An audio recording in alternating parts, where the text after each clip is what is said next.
నాయక్ నమస్కారాలండి. సో నా పేరు డాక్టర్ ఈకే నాయక్, శాస్త్రవేత్త, ఉద్యాన విభాగం, నిమ్మ చీని పరిశోధన స్థానం పెట్లూరులో వర్క్ చేస్తున్నాను. సో ముఖ్యంగా మనము ఆంధ్రప్రదేశ్లో నిమ్మ చీని 1,17,770 హెక్టార్లలో విస్తీర్ణంలో ఉంది. సో అదేవిధంగా దిగుబడి చూసుకున్నట్టయితే 25,63,000 టన్నులు దిగుబడి వస్తుంది ఒక సంవత్సరంకి. సో అదేవిధంగా నిమ్మ చీని యొక్క ఇంపార్టెన్స్ మనం చూసినట్టయితే, సో వీటి నుంచి పెక్టిన్ కానివ్వండి, అసిడిక్ ఆమ్లం కానివ్వండి, తర్వాత మనకి ఆయిల్స్ కానివ్వండి, వీటిలో వాడడం జరుగుతుంది. సో దీని యొక్క ఇంపార్టెన్స్.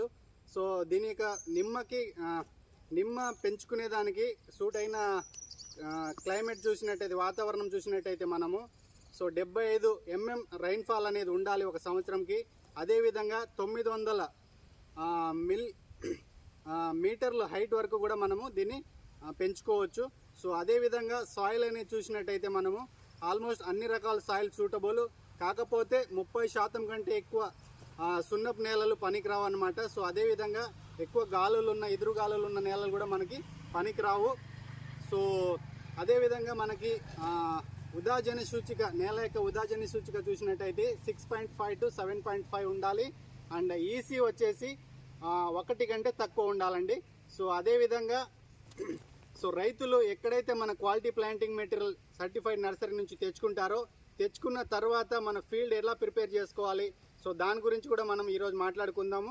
సో ఏ రైతు అయితే మనకి మన క్వాలిటీ ప్లాంటింగ్ మెటీరియల్ తెచ్చుకునే ముందు వాళ్ళు ఏం చేయాలంటే, కనీసం ఒక నెల రోజుల ముందు 1 into 1 మీటర్ అంటే పొడవు, వెడల్పు, లోతు 1 మీటర్ ఉండేటట్టు గుంతలు తీయాలి.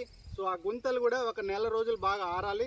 సో ఆరిన తర్వాత గుంత తీసేటప్పుడు మన పైపాటు మట్టిని వచ్చేసి మనం ఏదైతే సూపర్ కానివ్వండి, పశువులేరు కానివ్వండి మిక్స్ చేసుకోవాలి. సో మిక్స్ చేసుకొని మళ్ళీ ఒక నెల తర్వాత బాగా ఆరిన తర్వాత దాన్ని క్లోజ్ చేసుకోవాలి.